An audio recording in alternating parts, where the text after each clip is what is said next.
You're watching Fish Plates and Scratch Builds. I'm Jonathan, and today I'm going to take an Oxford Diecast car that looks like this and turn it into something more like this. Let's take a look.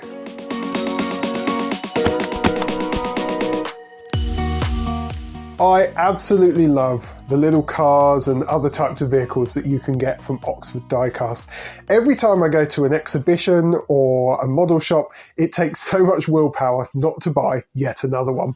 And there's such a big range as well. Cars and lorries, military vehicles, emergency vehicles, absolutely loads and loads of different types of vehicles to choose from, and in some of the most popular scales as well. But I really do think that we can use a little bit of modelling magic to make them look even better than they do already. So come with me and I'm going to show you some top tips for ways to improve any brand of model vehicle that you might want to put on your layout.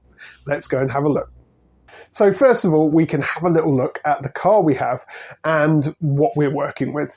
Now there's 5 major things that I want to change about this car. Number one, first of all, this car is a little bit too clean. Now, even if you're modelling a pristine off-the-shelf car that's just rolled out of the factory, I still think this is way too clean. And we've got some beautiful panel lines on these cars, some nice deep details, and they are kind of betrayed by the fact that that paint is just uniform all over them. By adding a little bit of dirt to it, we can add a little bit of depth and therefore suggest even more detail. Number 2, these cars often have a pretty good interior. There is some paint to it and there is a bit of detail, although we're not realistically going to see much of that through the glass. But what we can do is we can add a driver, a little figure that is going to make it a little bit clearer that actually this car is moving along a road if that's what we want for it. Otherwise, we could leave a driver out and just pretend that it's parked. Another thing I'm going to do is I'm going to change the front wheels. Now, the problem with these vehicles is they're always set. The wheels are set straight forward perfectly. But take a look around in real life and you'll soon see that cars are very rarely parked like that. And of course, when they're driving, they've got to go around corners. And you can add some real dynamism to a model by modifying the wheels to suggest that they are turning. Also, I'm going to add some dirt to the windscreen and some clean bits, which is a bit of a suggestion of where the wipers have passed over the screen and wiped away some of the dirt. And finally, point number 5, I'm going to take away that sheen. Now, these cars, this is probably my biggest bugbear. If I did none of the other things to them at all, I would definitely do this. And that is to just give it a coating of a matte varnish to take away that mirror gloss. Stick with me on this because some of these may seem a little bit crazy, but have a look at the end result and see what you think, because I think you'll agree that all of these steps really do improve the vehicle. So before we start, I would recommend dismantling the car. Oxford Diecast vehicles are really great, certainly the ones I've come across, in being really easy to dismantle. Just turn them over, there's a couple more screws underneath, and hopefully the body should pop away from the chassis. And on this model as well, the glazing easily came away from the interior, and the interior came away as well. So I had a really good experience with this car. All of the individual parts could be completely separated. Now, if you can't dismantle your model, if you're working with a different one, or I've come across some models that are kind of riveted closed, you may want to mask certain parts of the model up. You could use something like this. This is Maskol from Humble, and this is a liquid masking fluid. So this is latex based. So what you do is you get a paintbrush, you paint it on the surface, and you leave it for however long the bottle suggests. And this stuff's a real game changer. You know, where before you might have to cut up fiddly bits of masking tape, you can literally paint this on and be a lot more precise and probably do it in a lot shorter span of time. Wait for it to dry, paint over the top as normal, and then when the paint is dry, you can literally just pick at the edges of this with a cocktail stick. And because it's latex, it usually peels off in one or a few different little pieces, leaving you a nice neat edge. So it's definitely worth a look. Okay, let's get started on our list of improvements. And first, I'm going to tackle the body of the car. So we're going to weather this up, and this is a standard sort of weathering process that you could use on a lot of different things. I've been practicing this, and I hope to maybe make some more videos about this later on. But for now, this is a very simple weathering process that you can do pretty quickly. Don't be tempted to pick up a black paint. Now, this is something I used to do. I used to go straight for the darkest, grimiest, blackest paints I could. And in reality, when you look at dirt in real life, and always do look at real life examples because that's how you're going to get the best possible reference, dirt just isn't black unless it's really ingrained or it's a specific type. If it's got loads of oil in it, maybe it might be. But your general day-to-day dirt that your car would pick up tends to be pale. It's quite dusty. It's maybe bits of earth and other stuff like that. So my advice is to go for a kind of murky mixture of brown and grey. Now, you do want it to be dark to a certain extent because you need it to be in all of the detail, and it needs to contrast with the colour of the vehicle. So you'll see here that I am actually using a pot of enamel paint. Do not get hung up on specific colours, really don't. No dirt is going to be uniform, it's never going to be the same, is it? And in fact, if you're weathering a rake of carriages or wagons, you don't want them to all look like they've weathered in exactly the same way anyway. So I really do recommend just getting some greys or some browns, mixing them together. And you can use all kinds of different paints for this. Acrylic works well, enamel, even household emulsion paint as well, which I've used very recently to weather some of my wagons. The one thing I will say about your paint choice is that with enamels, such as the ones I'm using here, they do take longer to dry, which means that gives you much more time to work the paint while you're doing it. So our first step is to get our paint on our brush. You don't need a huge amount, but what we are going to do is we are going to paint this over our car. We are going to paint it into the recesses. We don't want to cover the entire car straight away. Definitely only work in small sections. But we do want this paint to go deep into the recesses. That's the important part. Now, while that paint's still wet, I want you to get a cotton bud and wipe it downwards. Now, it's very important to wipe the paint in the direction that dirt would go, which is generally with gravity and with rain. So streaking it downwards down the car from the roof down to the bottom of the body tends to make sense.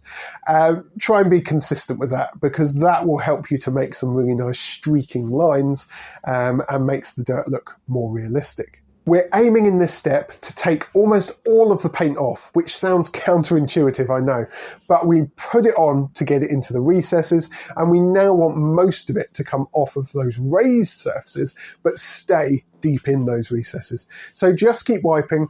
The trick I find is that you will always need to take off more than you actually expect. You'll always step back and look at it and think, yeah, that's probably about right. And my advice is always go in and take more off after that, because once it's dried, it'll often look a little bit too dirty. Now, you may be going for a too dirty look. You might want a car that is absolutely filthy, and that's fine. But if you just want a run-of-the-day normal car, you really don't want too much of that dirt left on the surface, if any at all. This is where you might also want to employ some of that thinner or water, whatever works with your paint, to just dampen your cotton bud and loosen up some of that paint and get it off a little bit more easily. And that will also help it to run and assist with some of those streaking effects as well. Now, this will take some practice. Don't be put off if it doesn't work straight away. You can always just remove it all and start again, especially if you have used a water-based paint. But work on a small section at a time, and that will help you just focus in and not try and rush it and get through it straight away. Just take your time and enjoy it as well. I find it's quite a therapeutic process.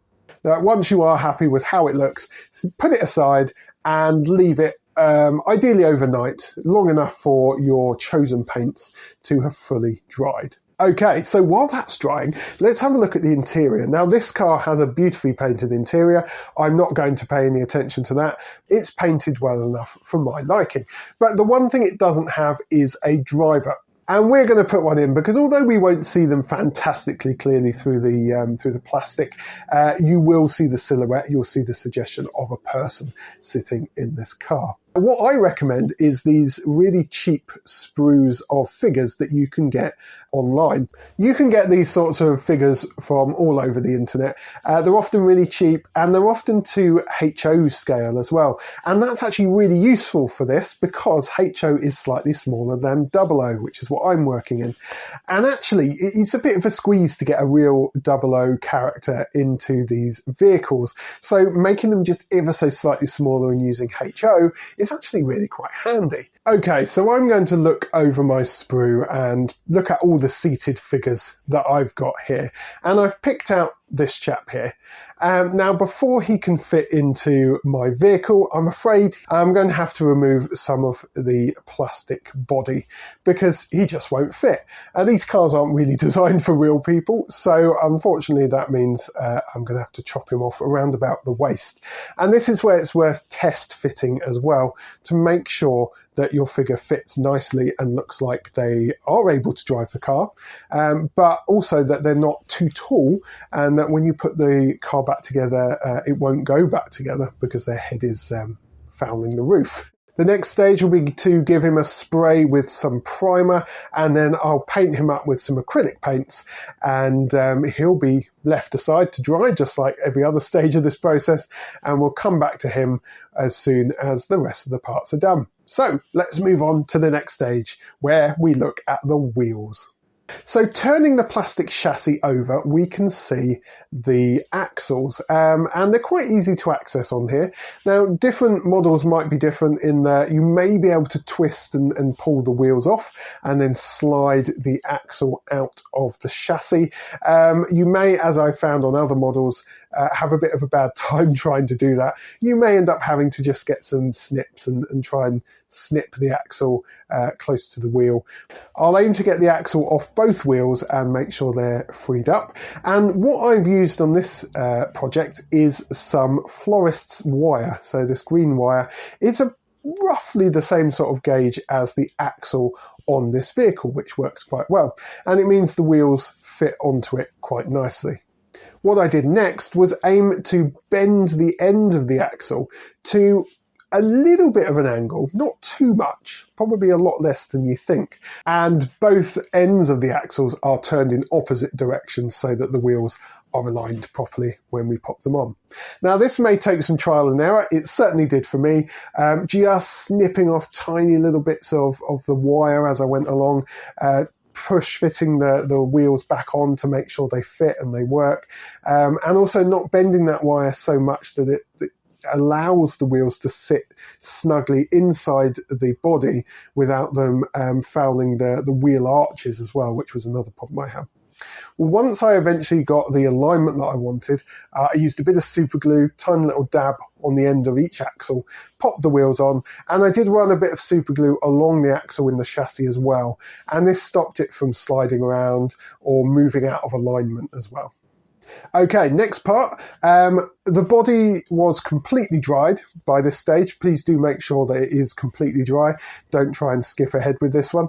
And what I'm going to do now is try and address that mirror sheen that the car had.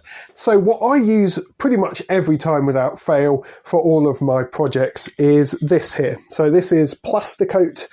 This is a clear sealer. And it's in matte. Always look for this because all of their cans look startlingly similar, and that is often whether it's matte, gloss or satin, so look out for that bit. There are loads of these on the market. There may be better ones, worse ones. This is pretty much the one I chose to use from the beginning, and I've always had consistent results with it, so that's the one that I always go for. Always do this in a well-ventilated area, ideally outside if you can. You don't want to be breathing in any of these fumes. And of course, always follow the instructions on the can for its use. Usually means holding it a certain distance away from the model, giving it a good even coat, not overspraying because you don't want to develop drips, because those can dry as big ugly drips. And it's always better to come back for 2 or 3 even, very small coats, rather than trying to get it done in one big one. One thing you can do if you're finding it difficult to hold on to very small pieces, or you need to give it a coat all over, but you just can't find any part of the model to hold, is to make something like these. So these are just some sticks. This is a barbecue skewer, and in the end I've clamped a crocodile clip. That works quite well for holding things quite securely, although you want to be careful that the jaws don't distort small bits, because they could be quite overly aggressive. Otherwise, I've got a peg which has got slightly gentler power on the end of that, and I've just rather crudely hot glued that to the end of yet another stick here. And these are really handy for attaching things to, and then you can hold them at a distance, or even have them clamped in something else while you spray it. So these I'm using all the time. You can tell from all the many layers of paint all over them, these get a lot of use. And just like before, leave that aside to dry, ideally overnight, but always refer to the products for their actual drying times. Now, before we get too carried away and put that can away, we're actually going to use it again for the windscreen. Now, I said about making that a little bit dirty, and I haven't used the weathering dirt on this because I don't think that's really the way to go. Now, what I've found is these dull coat sprays are actually really good at creating a kind of fogged up or frosted look to any plastic that's trying to be glass. How I did this was I took my glazing piece, which again is rather beautifully separate from the rest of the vehicle, thank you Oxford Diecast, and I used some masking tape to cut some shapes that I thought represented the path that a windscreen wiper would take across the screen. Again, you can look at pictures or real life to try and get an idea of this. So basically, I masked those elements up, leaving any area that I wanted to be covered in the dirt, and then I gave it a very light misting with the dull coat spray. And again, I left that to dry overnight. So now the time has come to put all these pieces back together, which is a great time. It's always great to see your work come to its final end and to see a little bit more of what it's actually going to look like. And here you see the final result. I've popped the car on Adalford Green on my layout just to see a couple of places where I might be able to place the car where the driver and the wheels turning might help to add a little bit more dynamism to a scene. So instead of this car just sat on a straight road, we have got a car that's turning into a driveway. We've got a car turning around a corner on a road. Or maybe, if you leave the figure out, the car could just be parked up somewhere where it's had to turn in. I'll also show you this as well, which is a lorry that I've also given the same treatment to. And you can see here, it's quite a tight space where this lorry has needed to back up to the crane. And that's actually really helped by having the wheels turn, because it sells the idea that this lorry has had to do a little bit of reversing in order to get into this space. So I really hope you've enjoyed this little project. I certainly did. And it's something I'm going to be doing more and more with my cars as I go forward, because now I've built up some confidence in doing it. And the process really is quite fun to do. It really does add an extra layer of realism to these already wonderful little models. I hope you'll give some of these techniques a try, and I would love to see some of the things that you create. Thank you so much for joining me, and I will see you next time. Take care.